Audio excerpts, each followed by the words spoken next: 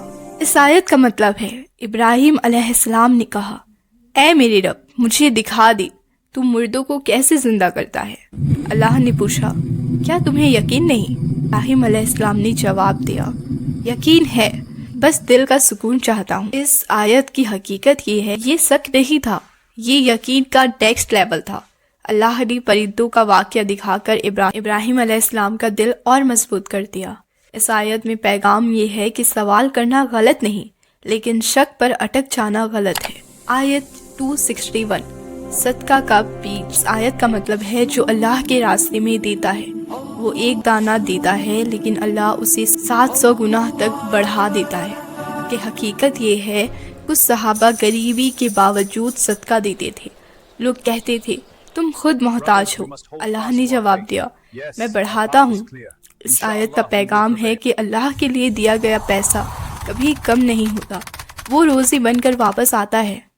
آیت 264، دھاوا صدقہ برباد کر دیتا ہے۔ اس آیت کا مطلب یہ ہے، اے ایمان والو، اپنا صدقہ برباد مت کرو، احسان جتا کر یا تانا دے کر۔ کی حقیقت یہ ہے کہ کچھ لوگ صدقہ دیتے تھے پھر بار بار یاد دلاتے تھے۔ اللہ نے کہہ دیا یہ صدقہ نہیں، نقصان ہے۔ تیسرے پارہ کے اس حصہ میں اللہ نے ہمیں سکھایا، گھمنڈ تباہ کرتا ہے، یقین زندہ کرتا ہے۔ اللہ کے لیے دیا گیا کبھی ضائع نہیں ہوتا، نیت سب کچھ ہوتی ہے۔ رکو، اب بات صرف ایمان کی نہیں، اب بات ہے پیسے کی، لالچ کی اور اس جنگ کی جو انسان اللہ سے خود شروع کرتا ہے۔ پارہ نمبر 3 کا یہ حصہ قرآن کا سب سے زیادہ سخت وارننگ والا حصہ ہے۔ آیت 275، جس میں سود کے بارے میں بتایا گیا۔ اس آیت کا مطلب یہ ہے، جو لوگ سود کھاتے ہیں قیامت کے دن ایسے اٹھیں گے جیسے کوئی شیطان زدہ ہو۔ وہ کہتے تھے تجارت اور سود ایک جیسے ہیں۔ اللہ نے فیصلہ سنا دیا، تجارت حلال ہے، سود حرام۔ اس آیت کی حقیقت یہ ہے کہ عرب سوسائٹی میں غریب کو قرض دے کر اس سے دگنا وصول کیا جاتا تھا۔ اگر وہ نہ دے پاتے تو اس کی زمین چلی جاتی، بچے غلام بن جاتے۔ اللہ نے اس ظلم کو سیدھا حرام قرار دے دیا۔ اس آیت نے ہمیں سکھایا، سود صرف پیسہ نہیں کھاتا، وہ انسانیت کھاتا ہے، رحمت کھاتا ہے، سکون کھاتا ہے۔ آیت 276، اس آیت کا مطلب ہے، اللہ سود کو مٹاتا چلا جاتا ہے اور صدقہ کو بڑھاتا چلا جاتا ہے۔ اس کی حقیقت یہ ہے کہ لوگ کہتے تھے سود سے پیسہ بڑھتا ہے۔ اللہ نے کہا نہیں، صرف گنتی بڑھتی ہے، برکت نہیں۔ آیت 278 سے 279، اس آیت میں اللہ فرماتا ہے اے ایمان والو، اللہ سے ڈرو اور جو سود باقی رہ گیا ہے وہ چھوڑ دو۔ اگر تم نے نہ چھوڑا تو اللہ اور رسول صلی اللہ علیہ وسلم سے جنگ کے لیے تیار ہو جاؤ۔ اس آیت کی حقیقت یہ ہے، اسلام آنے کے بعد بھی کچھ لوگ پرانے سودی کانٹریکٹس چلا رہے تھے۔ اللہ نے فائنل وارننگ دے دی۔ قرآن میں کسی اور گناہ پر اتنی سخت بات نہیں آئی تھی۔ اس آیت کا پیغام ہے کہ جو پیسہ اللہ کے خلاف کھڑا ہو وہ تمہارے حق میں کبھی نہیں ہو سکتا۔ آیت 280، اس آیت کا مطلب ہے، اگر قرض دار مشکل میں ہو تو اسے وقت دو اور اگر معاف کر دو تو یہ تمہارے لیے اور بھی بہتر ہے۔ اس آیت کی حقیقت ہے، پہلے قرض نہ دینا ظلم تھا اور نہ معاف کرنا اور بڑا ظلم۔ اسلام نے قرض کو رحمت کا ذریعہ بنا دیا۔ اس آیت کا پیغام ہے، جو دوسروں کے بوجھ ہلکا کرتے ہیں اللہ اس کا بوجھ اٹھاتا ہے۔ آیت 282، قرض لکھو، گواہوں کو لاؤ۔ اس آیت کا مطلب ہے کہ اے ایمان والو، جب قرض کا معاملہ کرو تو اسے لکھ لو، گواہ بناؤ، انصاف رکھو۔ اس کی حقیقت یہ ہے کہ لوگ کہتے تھے ہم تو بھائی ہیں اور لکھنے کی کیا ضرورت۔ اللہ نے سکھا دیا۔ ایمان دوستی سے زیادہ انصاف کا نام ہے۔ تیسرے پارہ کی یہ حصہ ہمیں بتاتا ہے حرام کمائی جنگ ہے، صدقہ رحمت ہے، قرض دار کے ساتھ نرمی عبادت ہے۔ اسلام صرف مسجد تک نہیں معاشرے تک آتا ہے۔ رکو، اب بات تھی ایمان کی، یقین کی، مال کی اور معاشرے کی۔ اب بات آ رہی ہے تمہارے دل کی، وہ چیز جو دنیا نہیں دیکھتی لیکن اللہ پوری طرح جانتا ہے۔ آیت 284، دل کا حصہ۔